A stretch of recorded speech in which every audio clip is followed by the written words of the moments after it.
बहू की dowry road roller.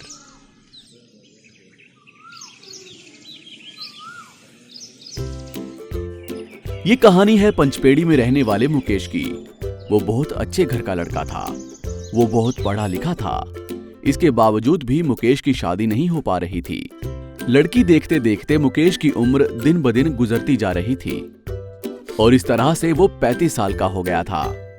लेकिन इसमें मुकेश और उसकी फैमिली की ही गलती थी, क्योंकि उन्होंने ऐसी शर्त रखी हुई थी जिसके कारण लड़की की फैमिली वाले रिश्ता करने से मना कर देते थे।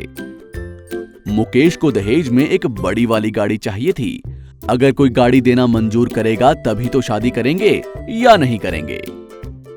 एक दिन मुकेश अपनी मम्मी पापा के साथ एक लड़की के यहाँ उसको देखने के लिए गया। आइए आइए बैठिए। सभी लोग बैठते हैं। कुछ ही समय बाद लड़की हाथ में चाय लेकर आती है। आपकी बेटी तो बहुत सुंदर है, हमें बहुत पसंद आई। तो ठीक है, हमें भी लड़का बहुत पसंद है। कल ही पंडित जी को बुलवाकर दोनों की शादी फिक्स करवा देते हैं। वो सब तो ठीक है, लेकिन आप शादी में कुछ अपनी बेटी को गिफ्ट तो करेंगे ही ना। देखिए, हम तो गरीब हैं, लेकिन फैमिली वाले और हम लोग थोड़ा बहुत तो गिफ्ट देंगे ही अपनी बेटी को। वो सब तो ठीक है, लेकिन हमको एक बड़ी वाली कार चाहिए। आप अपना गिफ्ट अपने पास ही रखो। देखिए, नहीं, हम कार तो नहीं दे सकते हैं। ठीक है, फिर ये रिश्ता नहीं हो सकता। और सभी लोग वहां से चले जाते हैं। इस कारण मुकेश की शादी नहीं हो पा रही थी। पंचपेड़ी से कुछ ही दूर एक गांव था, जहां पर राम सिंह नाम का एक आदमी रहता था, जिसकी एक बेटी थी। उसकी भी शादी नहीं हो पा रही थी, क्योंकि राम सिंह दहेज के सख्त खिलाफ था। इस कारण कितने रिश्ते आए और कितने रिश्ते गए। इस वजह से बेचारी कमला की शादी नहीं हो पा रही थी। इधर उम्र भी बढ़ती ही जा रही थी। एक दिन राम सिंह की पत्नी राम सिंह के ऊपर बहुत गुस्सा कर रही थी। अजी अच्छी बात है, आप दहेज के सख्त खिलाफ हैं, लेकिन आपकी इस जिद की वजह से हमारी बेटी की शादी ही नहीं हो पा रही। और कितने दिन तक हम इसको घर पर बैठा कर रखेंगे? 28 साल हो गए हैं। इससे छोटी छोटी लड़कियों की शादी हो गई और बच्चे भी हो गए, और हमारी बेटी कुंवारी की कुंवारी ही बैठी है। अब क्या जिंदगी भर पालोगे इसे?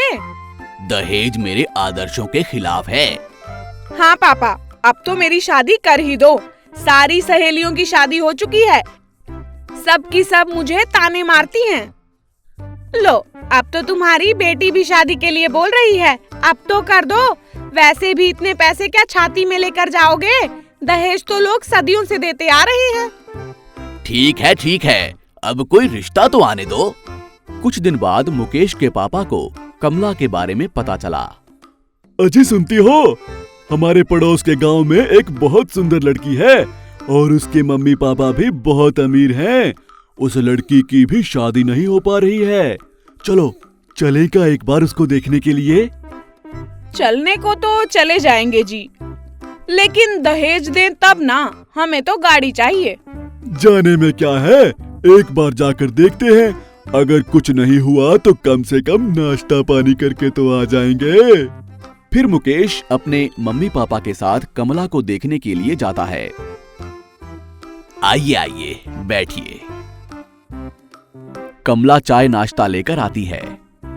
भाई, हमें तो लड़की बहुत पसंद है और हम जल्दी शादी करना चाहते हैं। हम भी जितनी जल्दी हो सके कमला की शादी करना चाहते हैं। तो शुभ काम में देरी क्यों? अभी मैं पंडित जी को बुला कर लाता हूँ, डेट फिक्स कर लेते हैं। अरे भैया, इतनी भी क्या जल्दी है? शादी से पहले हमारी एक शर्त है। क्या शर्त है? हमको दहेज में एक बड़ी गाड़ी चाहिए। लेकिन मैं तो दहेज के सख्त खिलाफ हूँ। मुझे ना तो दहेज लेने वाले पसंद हैं और ना ही देने वाले। ठीक है, फिर ये रिश्ता नहीं हो सकता। हमको तो बड़ी गाड़ी चाहिए, तभी रिश्ता होगा। और आप भी देख लीजिए, आपकी बेटी की उम्र निकलती जा रही है। तभी कमला की मम्मी कमला के पापा को इशारा करके बुलाती है। मैंने आपको कहा था ना, किसी भी तरीके से इस रिश्ते को जाने नहीं देना। और कितने दिन बिठा कर रखोगे अपनी बेटी को? इतने प्रॉपर्टी का क्या अचार डालोगे? कमला के पापा सभी लोगों के पास जाते हैं। आपकी शर्त हमें मंजूर है। हम आपको दहेज में बड़ी गाड़ी देंगे। ठीक है, ये तो बहुत अच्छी बात है। चलो शादी की डेट फिक्स करें। सभी लोग मिलकर दोनों की शादी की डेट फिक्स करते हैं। उसके बाद मुकेश और उसकी फैमिली घर चले जाते हैं। दहेज के भूखे लोगों को मजा तो चखाना ही पड़ेगा। इनको एक ऐसी गाड़ी दूंगा कि ये लोग मुझे याद रखेंगे जिंदगी भर। कुछ दिन बाद वो दिन आ ही जाता है जिस दिन मुकेश और कमला की शादी होनी थी, और दोनों की शादी हो जाती है। मुकेश और कमला दोनों अपने माता पिता का आशीर्वाद लेते हैं।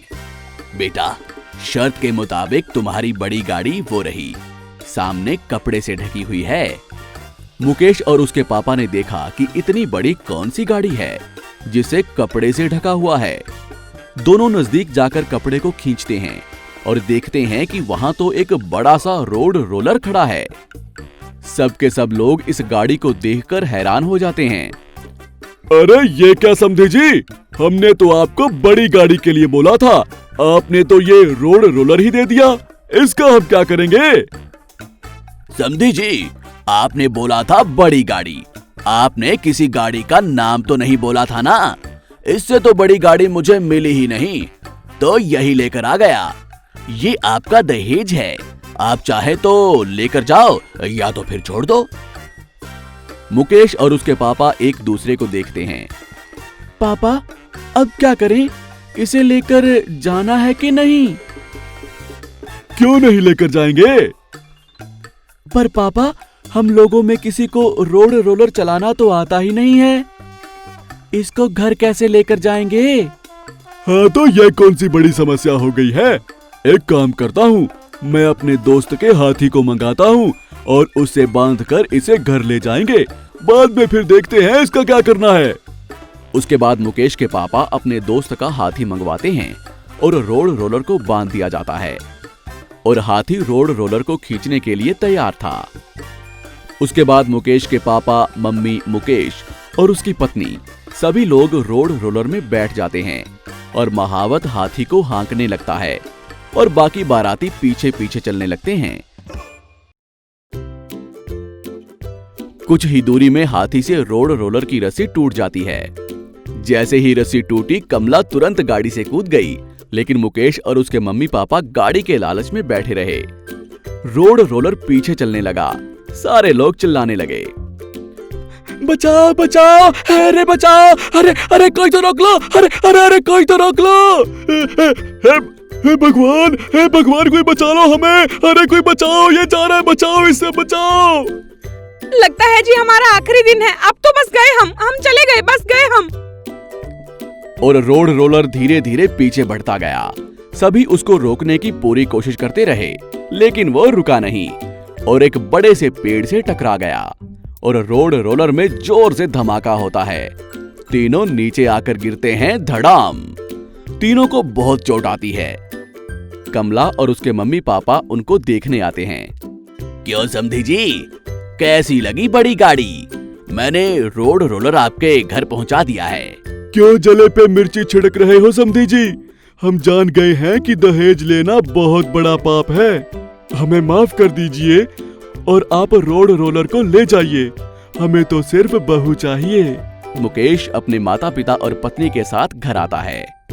आपको ये कहानी कैसी लगी हमें कमेंट बॉक्स में जरूर बताएं, और यदि आप ऐसी ही और भी कहानियां सुनना चाहते हैं तो हमारे चैनल को सब्सक्राइब करना ना भूलें।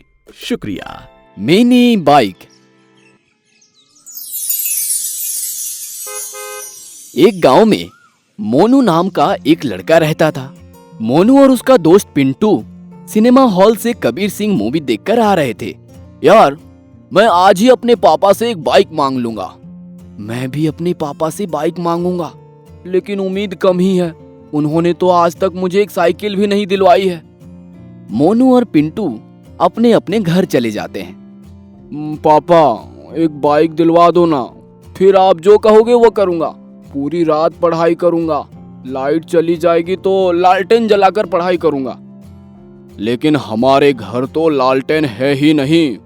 तो पापा कोई बात नहीं, खरीद लेंगे। और पापा जहाँ कहोगे वहाँ शादी करूँगा। इधर मोनू भी अपने पापा से जाकर कहता है, पापा एक बाइक दिलवा दो, बड़ी जरूरत महसूस होती है। इंटर में इस साल तीसरी बार फेल हो रहा है। पढ़ाई की जरूरत महसूस नहीं होती, बाइक की जरूरत महसूस होती है। चुपचाप जाकर दुकान पर बैठ जा, नहीं मिलेगी बाइक। अगले दिन मोनू पिंटू से मिलता है। पिंटू के पास एक शानदार बुलेट बाइक होती है। यार मेरे पापा ने बाइक नहीं दिलवाया, क्या तू कभी कभी अपनी बाइक मुझे चलाने देगा? बस कभी कभी पिंकी को घुमाने ले जाया करूंगा। भाई दोस्ती यारी केवल सिनेमा हॉल तक ठीक है, नई बाइक है मैं नहीं देने वाला भाई। मोनू को पिंटू की बातें सुनकर बहुत बुरा लग जाता है और वो मन में सोचता है, बाइक तो मैं किसी भी तरह लेकर ही रहूंगा। मोनू इंटरनेट पर पुरानी बाइक सर्च करता है। एक वेबसाइट पर उसे मात्र 999 की बाइक दिखती है। मोनू तुरंत बाइक ऑनलाइन ऑर्डर कर लेता है। अगले दिन बाइक एक छोटी सी पेटी में आती है। अरे बाइक पेटी में कैसे आ गई? मोनू पेटी को खोलकर देखता है तो पेटी में एक छोटी सी खिलौने वाली बुलेट बाइक निकलती है। पेटी में एक बुक भी निकलती है जिसमें बाइक के बारे में पूरी जानकारी दी हुई होती है। मोनू जानकारी पढ़ता है। मिनी बाइक को पावर बैंक से भी चार्ज किया जा सकता है। मिनी बाइक 5 किलोमीटर प्रति घंटे के हिसाब से चल सकती है। मिनी बाइक को घर के अंदर भी यूज कर सकते हैं।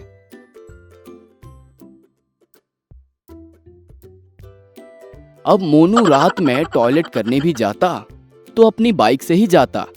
एक बार मोनू की मम्मी को हार्ट अटैक पड़ जाता है। बेटा जा डॉक्टर को बुला ला, मुझे हार्ट अटैक पड़ा है। बस मैं अपनी बाइक से यूं गया और यूं आया। मोनू जब मिनी बाइक पर बैठकर जा रहा होता है तो औरत और बच्चे उसे देखकर हंसते हैं, लेकिन एक बच्चा रोने लगता है। मम्मा मुझे भी वो अंकल की जैसी बाइक चाहिए। रास्ते में मोनू की बाइक की चार्जिंग खत्म हो जाती है तो मोनू पैरों से बाइक चलाते हुए डॉक्टर के पास पहुंचता है। मेरी माँ को हार्ट अटैक आया है, मैं बाइक लेकर भी आया हूँ, आपको अपने घर तक छोड़ भी दूंगा। डॉक्टर मोनू के साथ सड़क पर जाता है। बाइक तो कहीं दिख नहीं रही। अरे ये रही ना बाइक, ये किस बच्चे का खिलौने उठा लाए हो? मैं आगे बढ़ता हूँ, आप पीछे बैठिए, बस आपको अपने पैरों से चप्पू की तरह इस्तेमाल करना है। मोनू और डॉक्टर बाइक पर बैठकर पैरों से बाइक को ढकियाते हुए मोनू के माँ के पास पहुँचते हैं। इतनी देर लगा दी तूने, मैंने पिंटू को फोन करके दूसरा डॉक्टर बुलाया और डॉक्टर देखकर चला भी गया। चल भाग यहाँ से, काम का ना धाम का, दुश्मन अनाज का। इतने में एक दिन पिंकी मोनू को फोन करती है। मेरा एसएससी का एग्जाम है, मैंने सुना है तुमने बाइक खरीद ली है यार, कल सुबह 4 बजे निकलना है, प्लीज मुझे छोड़ देना। ठीक है, कल मैं पहुंच जाऊंगा बाइक लेकर। मोनू अगली सुबह पहुंच जाता है। बैठो। ये है तुम्हारी बाइक, इतनी छोटी, मैं कैसे बैठूंगी? इसकी चार्जिंग वीक हो जाएगी, कैसे भी करके बैठ जाओ ना।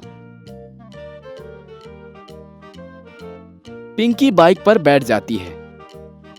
रास्ते में बाइक की चार्जिंग खत्म हो जाती है। ये कैसी खटारा बाइक है, अब हम कैसे पहुंचेंगे?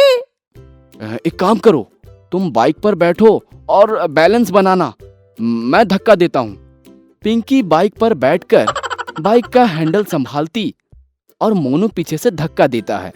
मोनू इतनी तेजी दौड़ लगाता है कि एग्जाम शुरू होने से ठीक पहले ही पिंकी कॉलेज पहुंच जाती है और पिंकी का एग्जाम अच्छे से हो जाता है।